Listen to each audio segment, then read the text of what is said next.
it's grey, very grey. It's warm, but it's very wet. And I was really struggling this morning with what on earth I was going to do on the plot, make good use of my time. And I thought, well, let's have a look at the pond. Let's have a look at the pond.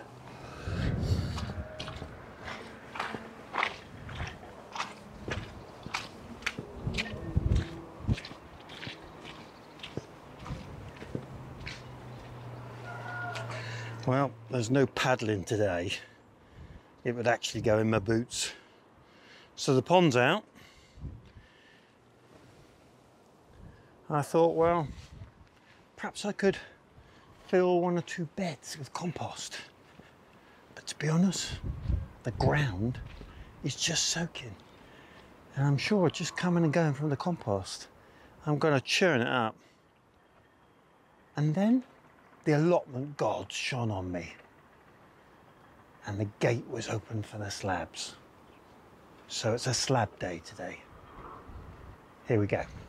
Just before we get on with those slabs, I wanted to address a question that I've had a couple of times, which is, have I tried a hotbed with a manure inside the polytunnel? And the answer is yes, I have. And I probably won't do it again. And my technique may have been at fault, but I found there was a real problem with adding horse manure into the polytunnel. Now, it may not be true of all manures, and maybe I did something wrong, but I'll show you what the problem was.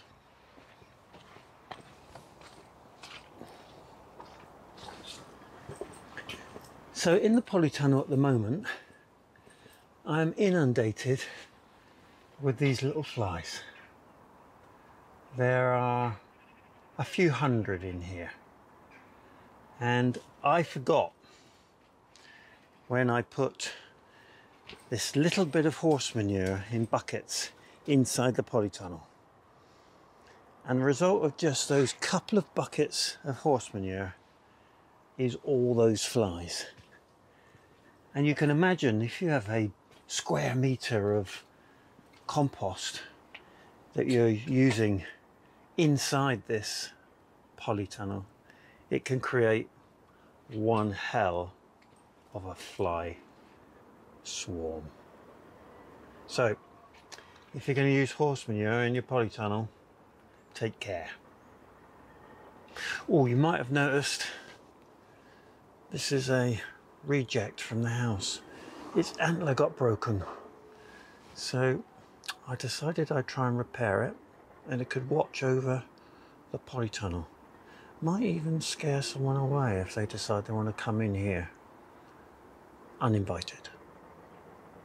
The other thing in my polytunnel is a new sign made by Mrs. K for Christmas for me.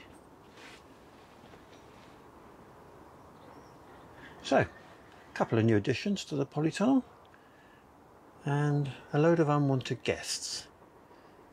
We'll get them sorted out in good time. So I got pretty well sorted out on this area when I was doing the path, and I'm going to put some of those slabs down here because I'm thinking this will be a really good working area. I need some polythene, or at least a membrane underneath those slabs, so I'm not constantly fighting the weeds. And I'm thinking I might get that black plastic and make use of it. Why not? And I got the height fairly well sorted, but not completely, so I might just take a few inches off of this just to get lower down and closer to the level of the path.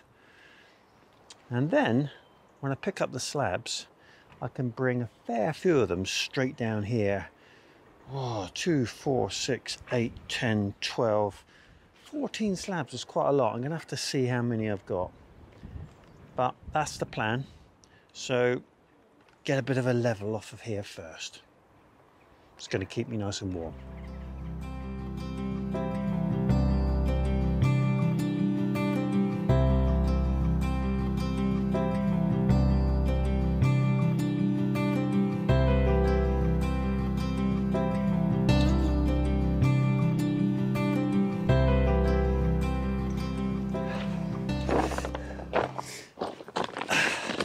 Well, we've got a semblance of order there now, reasonably flat underneath, and then this plastic, which I didn't know what to do with before, could well serve me well under these paving stones because no weeds is going to get through.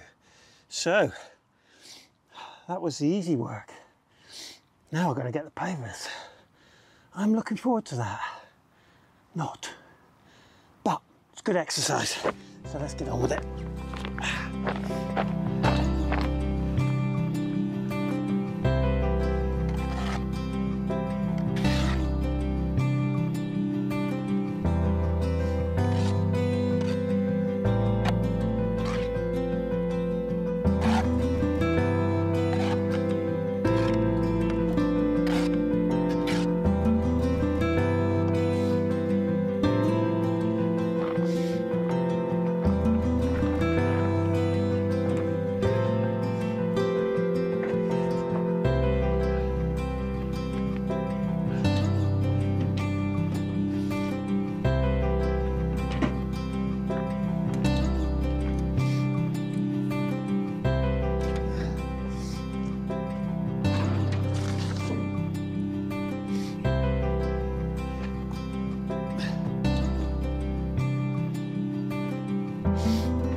I can't tell you how exhausting that was.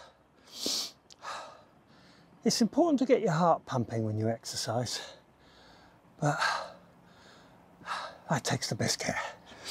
There we go. That hill, even coming down with a barrow full of slabs, is quite tough because you've got to brace it all the way down. But am I glad I repaired the tyre on my wheelbarrow. Right. So, there weren't quite as many slabs as I would have liked, but I'm very grateful for what I got. There's a few broken ones, so we'll see if we can use those. And I think there's enough to get to about here. So, I might have to work out what I do there.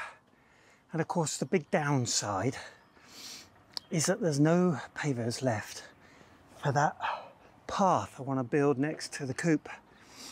So I might be unpopular with Mrs. K. Whew.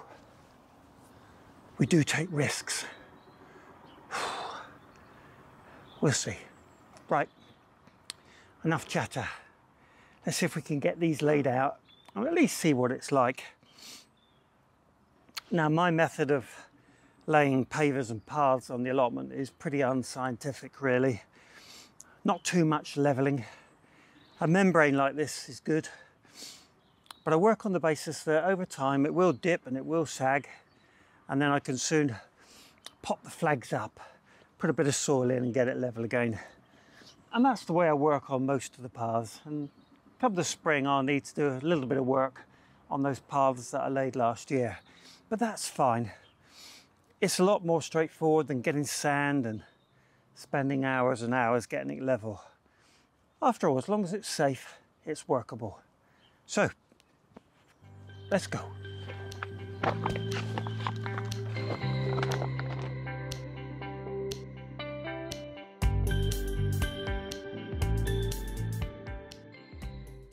Well, it's not perfect by a long shot, but it's a really good start.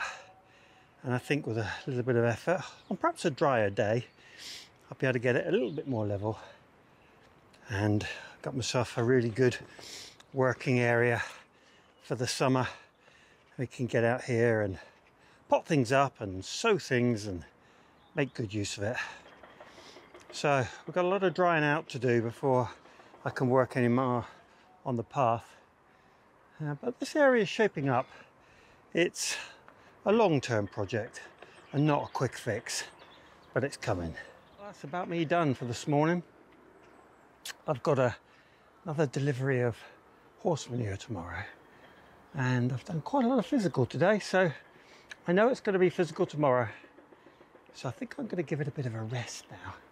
Go and have myself a coffee, sit in front of the fire, perhaps read a gardening book or two. Who knows?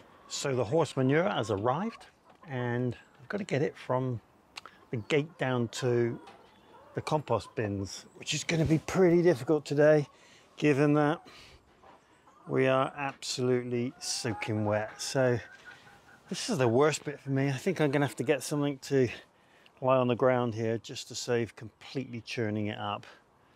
But as I've said before, you never say no to good manure. So before the rain sets in and it's looking pretty bleak, I'm going to get a move on.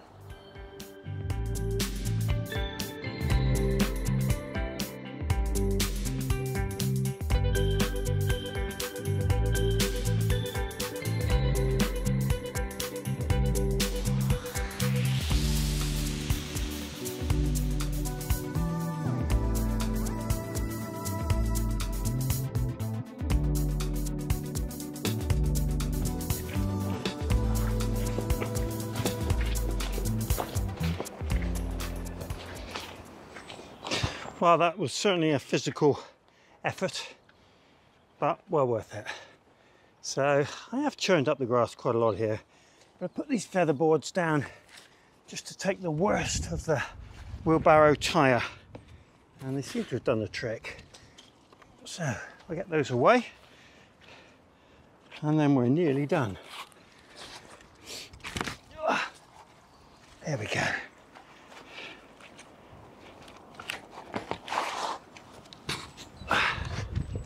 Well, the sun stayed out for me, so I've got no complaints. And I churned up the ground a bit, especially where I come off the path here. But I've got a plan for that. I've got some turf that I didn't know what to do with. And I think ultimately it's going to go there. The pavers never really worked on this edge because they slipped off. So I think I'll be working turf into here and seeing if I can recover that and make it a lot more serviceable. But that's for another day. I do hope you enjoyed the video today. If you did, click the subscribe button, click the like button, and if you want updates from me each time I upload a video, click the bell and select all. I do hope you have a great day. Diolch yn fawr.